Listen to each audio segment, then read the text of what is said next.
हरियाणा में कांग्रेस प्रदेश अध्यक्ष उदय भान को लेकर के कुमारी शैलजा ने कहा है कि वो उदय भान को ज्यादा कुछ नहीं कहना चाहती है। उदय भान खुद तो मजबूर है, वो ड्राइविंग सीट पर नहीं बल्कि पिछली सीट पर बैठे हैं। हरियाणा में पार्टी दरअसल कौन चला रहा है ये सबको पता है। हिसार में कुमारी शैलजा से खास बातचीत की है total news associate editor doctor Mahesh Kumar ने। पार्टी के राष्ट्रीय महासचिव और छत्तीसगढ़ की प्रभारी कुमारी शैलजा इस वक्त हमारे साथ बनी हुई है। मैडम, जिला अध्यक्षों की नियुक्ति कांग्रेस पार्टी के लिए तो गले की फांस बन गई है। जिस तरीके का विरोध अलग अलग जिलों में देखने को मिला, उसके बाद दो तरह की बातें भारतीय जनता पार्टी के लोग कर रहे हैं। कह रहे हैं कि ये विकल्प बन सकते हैं क्या हमारा? देखो, बीजेपी की बात अलग छोड़ दीजिए, लेकिन जहाँ तक कि नियुक्तियों की बात है, कहीं ना कहीं हमारे जो सच्चे निष्ठावान कांग्रेसी हैं उनमें भी कोई फीलिंग आई कि ये मामला निष्पक्ष नहीं हो रहा, क्योंकि वीडियोस भी आई, कई चीज़ें बाहर निकली। कुछ बातें पार्टी की अंदरूनी होती हैं जिनको मीडिया के सामने नहीं कहा जाता, लेकिन कुछ बातें ऐसी आई जो जेन्युइन कांग्रेसमैन उनको उस बात से दुख पहुंचा। और जगह जगह आपने ऐसा देखा, कुछ लोग तो देखो उत्साहित भी होते हैं, ये भी बात है कि अब मौका मिले और मौका मिलना भी चाहिए।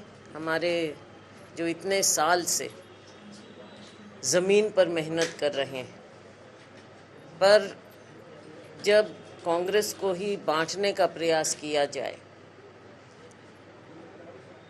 और ये फीलिंग आए कि एक तरफा मामला चल रहा है, तो पार्टी में जो सबको साथ लेने के निर्देश दिए गए हाईकमान द्वारा, उसकी धज्जियां उड़ रही हैं, तो कांग्रेस के कार्यकर्ता में, सच्चे कार्यकर्ता में रोष होना स्वाभाविक बात है। विरोध की आवाज उठाने वालों के खिलाफ क्या कोई कार्रवाई की जानी चाहिए? दो तरह के बयान सामने आए। एक तो जोश ज्यादा है, भूपेंद्र सिंह हुड्डा भी ये कह रहे थे, और दूसरी तरफ ये कहा गया कि अनुशासनहीनता करने वालों के खिलाफ पार्टी कार्रवाई करेगी। अब ये बात देखने वाली है कि अनुशासनहीनता किस बात को कहते हैं, कौन अनुशासनहीनता कर रहा है, ये भी एक देखने वाली बात है।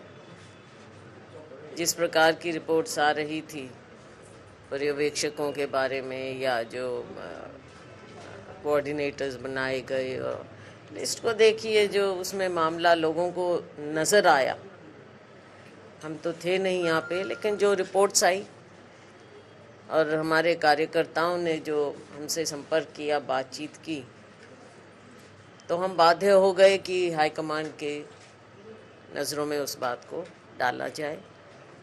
अब क्या डिटेल की बात है, क्या नहीं है, वो एक अलग पार्टी के अंदर की बात है, लेकिन इस बात को हाईकमान के संज्ञान में दिलवाना भी हमारा एक फर्ज रहा। पिछले कई दिनों से आप देख रहे हैं, कम से कम 1.5 साल से, जहां एक और पार्टी में लोगों को तो ज्वाइन करवाया जा रहा है, जो होता भी है और होना भी, उसमें कोई ऐसी बात नहीं है, हमेशा होता है, पार्टी ज्वाइन करते हैं जब लगता है कि एक पार्टी। आज के दिन पूरे हरियाणा में देख रहे हैं कि लोगों की नज़रें कांग्रेस पार्टी पर टिकी हुई हैं, क्योंकि भारतीय जनता पार्टी और जजपा की जो सरकार है उससे लोग इस प्रकार से रुष्ट हो चुके हैं कि जैसा शायद आपने पहले कभी नहीं देखा होगा सत्ता पक्ष के प्रति। लोगों का ये मानना है कि जैसे ही चुनाव आएगा वो इस सरकार को, भाजपा जजपा सरकार को बाहर करेंगे, और इसमें केंद्र सरकार, हमारे प्रधानमंत्री मोदी जी की सरकार, जो पूरी तरह से कटघरे में खड़ी है। एक और जुमलेबाजी होती है, दूसरी ओर असली मुद्दों से ध्यान भटकाया जाता है।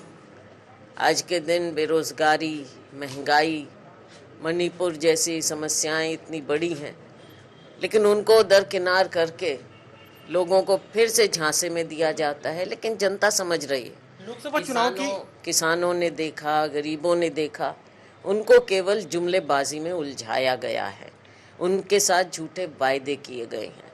तो केंद्र सरकार पूरी तरह से कटघरे में खड़ी है। पहले लोकसभा का चुनाव आएगा उसके बाद साधारण रूप से, और उसके बाद विधानसभा का चुनाव आएगा।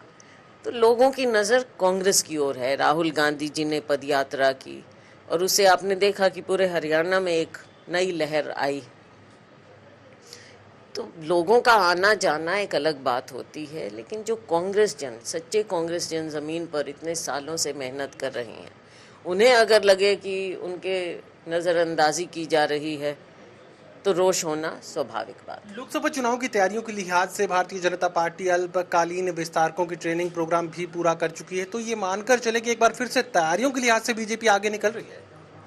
बीजेपी तो आपने देखा कभी पन्ना, कभी कुछ इस तरह की बातें तो करते रहते हैं, लेकिन उसका नतीजा जमीन पर नहीं। ये मीडिया के लिए ज्यादा है, जमीन पर नहीं है।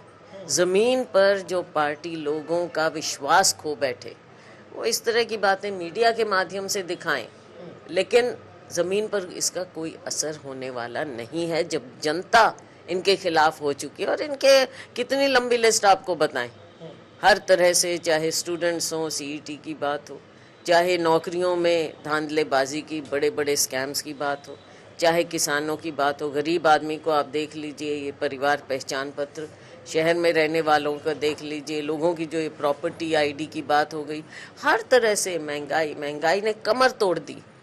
तो बहुत सी बातें हैं जो इस सरकार के सामने लंबी फेहरिस्त है।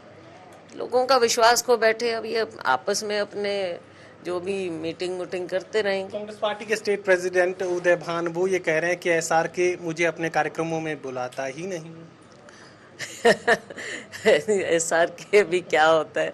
एसआरके तो आप लोगों ने मीडिया में एक नाम रख दिया है, तो वो अलग बात है। लेकिन देखो, पार्टी को मजबूत किया जा रहा है, लेकिन जो सब देख रहे हैं कि पार्टी को जिस तरह से चलाया जा रहा है, और मैं उदय भान जी को नहीं कहना चाहूँगी इतना कुछ, क्योंकि अब वो खुद मजबूर हैं या क्या है मालूम नहीं, लेकिन पार्टी के प्रोग्राम जिस तरह से होने चाहिए उस तरह से नहीं हो रहे हैं। हाँ, कुछ ऐसी बात होती है तो उदय भान जी के सिर पर डाली जाती है, वरना पार्टी कौन चला रहा है ये सबके सामने है। सब सारा हरियाणा जानता है कि पार्टी को चला कौन रहा है। उदय भान जी चला रहे हैं क्या पार्टी को, कि कोई और चला रहा है?